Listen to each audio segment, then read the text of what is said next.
أعوذ بالله من الشيطان الرجيم. بسم الله الرحمن الرحيم. Peace and blessings be upon you, and welcome.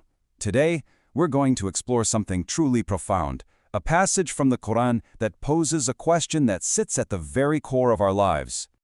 You know, after all the hustle and bustle of life, after all the trials, all the choices, all the complexities, the Qur'an just cuts through all of that noise. It poses this final, beautifully simple question. What is everything in your life actually organized around? What is your true center? So, where do we even start to find the answer to a question like that? Well, the Qur'an suggests it's not about winning some complex philosophical argument. It's about witnessing a simple reality. And it begins by recentering our entire perspective with a declaration of profound simplicity. Just listen to the structure here. It kicks off with a clear statement of fact. Your God is one.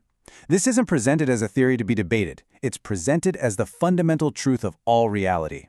And what immediately follows this powerful declaration of oneness? The attributes of overwhelming compassion and mercy. Now this is where it gets really interesting. The source material we're looking at highlights this crucial balance. Think about it. A unity that is absolute, all-powerful, but has no mercy? That would be completely overwhelming. It would crush us. But on the flip side, a mercy that isn't anchored to a single unified source? That would just be chaotic. It would scatter in every direction. The two need each other. They create a universe that is both orderly and loving.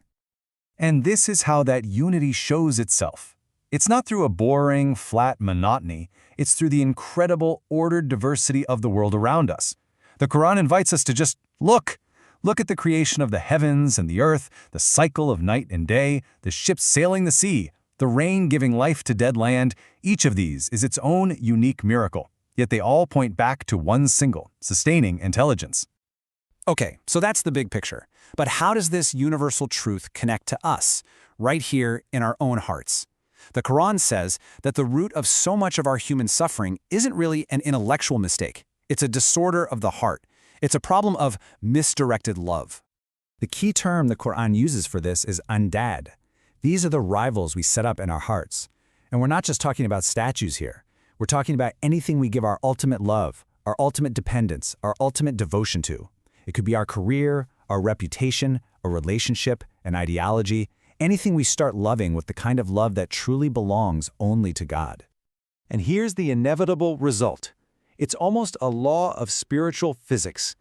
Anything that isn't the ultimate, eternal reality, well, it simply cannot bear the weight of our ultimate devotion. So when life's pressures come, and they always do, these false centers of gravity just collapse. They weren't designed to hold that kind of weight. This collapse, it leads to this profound, deep sense of isolation. All those identities we built around these false axes, all the security we thought we had, it all just vanishes. The source text puts it in such a chilling way. Every bond between them is severed. You're left feeling utterly and completely alone. And in that moment of collapse, a painful kind of clarity arrives. The Qur'an describes this regret as a form of seeing the truth, but it's a clarity that comes too late.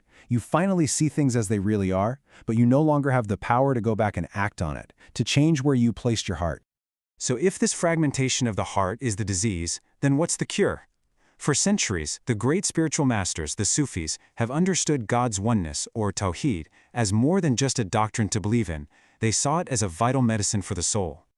The great scholar al-Qushayrī just nails it here, doesn't he? He captures the spiritual reality of the heart so perfectly. When we try to orbit multiple suns, multiple absolutes, our energy, our devotion, our very being gets weakened and divided. You just can't serve many masters without tearing yourself apart. And Ibn Arabi takes this insight even deeper. He says the soul literally fractures when it places the infinite weight of its hopes and fears and identity onto something finite. It's like asking a teacup to hold the entire ocean. Of course it's going to shatter. The fracturing is inevitable. And Rumi, well, he always gets straight to the point. This is so powerful. He's revealing that what we say we believe, our intellectual theology, can sometimes hide the true state of our hearts. But our love never lies. What we truly love, what we truly depend on day in and day out, that is what ultimately determines our spiritual destiny. Now, as we're hearing all this ancient wisdom, doesn't it sound surprisingly modern? In fact, I think it maps directly onto a very contemporary condition that so many of us are familiar with. You see, what the Qur'an calls shirk al-qalb, a divided devotion of the heart, is what modern psychology often observes as identity fragmentation, which is a huge part of what we call burnout. It's really the same phenomenon, just described in two different languages. It's the soul being pulled apart by competing demands for its ultimate loyalty. And what are these rival axes in our lives today? Oh, we know them. It's this nagging belief that our worth is only as good as our last performance, that our safety depends entirely on our ability to control every outcome, that we only belong if we get enough likes and approval, that our life only has meaning if we are constantly, relentlessly productive.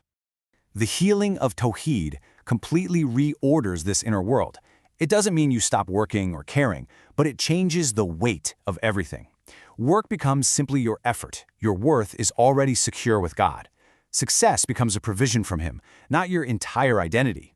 Failure? It's just information for your next try, not the annihilation of your soul. And people, they become beloved companions on the journey, not false gods you have to constantly please.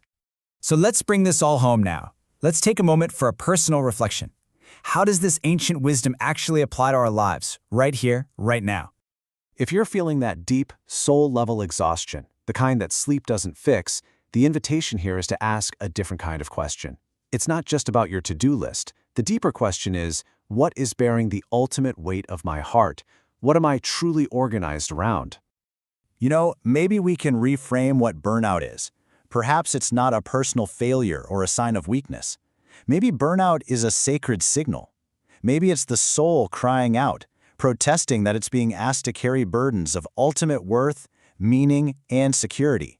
Burdens that only God was ever meant to carry. The guidance, then, isn't to drop everything and run for the hills. It's to reorient your dependence, to let God be that one, single, solid center that holds the ultimate weight of your life. And when you do that, you might just find that everything else, your work, your family, your goals, doesn't disappear. Instead, it gently, beautifully falls into its proper place.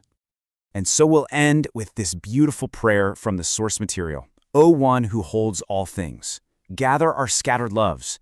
Do not let us lean on what cannot endure. Make you our center, and let the rest find their place. Amen.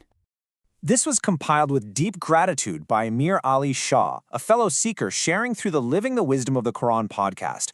We humbly ask for forgiveness and acceptance for any AI-related mispronunciations or errors you may have heard.